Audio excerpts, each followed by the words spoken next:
I have any tips on how to foreshadow a twist? My name is Jean. I'm an author, editor, publishing professional. I help you make your writing better. I believe in the rule of threes for this. That means that a good rule of thumb is that the thing is foreshadowed three different ways and in three different contexts. That means that you're not going to have one character say something in a little bit of a weird way and you italicize it three different times throughout the book, because that just ends up looking like a weird tick rather than something that is meant to be foreshadowing. Instead, you have it foreshadowed in a metaphor early on, and then you have it foreshadowed later on when a character is talking about something, and then you have it foreshadowed some other way when they are gathering information. They're like, huh, wouldn't that be weird if this came out this way, right? Like, so three different ways of foreshadowing something in three different contexts. Is that always going to be enough? No. Is that sometimes going to be overkill? Maybe. The only way to know for sure is to get feedback from people who know what they are talking about and who want to see you be successful. So this commenter says, my twists seem so blatantly obvious, but I can't tell if that's because I'm the one writing it and I know what's coming. Yeah, that's probably what's happening.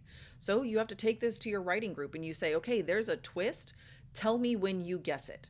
And you have to then trust that that person is going to be honest with you about when they guessed it, that they didn't like read the whole book and then scroll up and put a comment somewhere and be like, yep, this is where I guessed it. No, they should be, first of all, you can see when comments were made on a manuscript.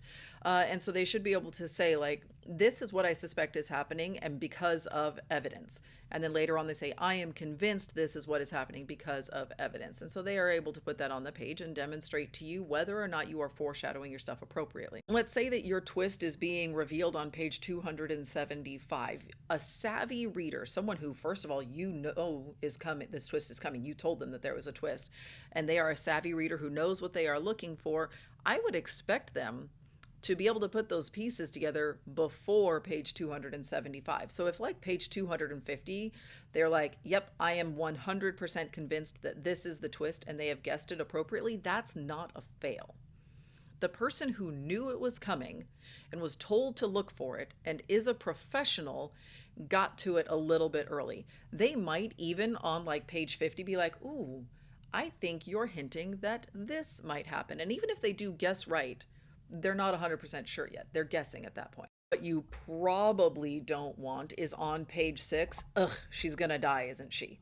That's probably not what you're looking for. That's probably not what you want. And so if you do get somebody who is for sure guessing the twists way too early, then you know that you have been too obvious. You have been too heavy-handed with your foreshadowing. This is what revision is for. This is what the rewriting process is for, is to fix these things.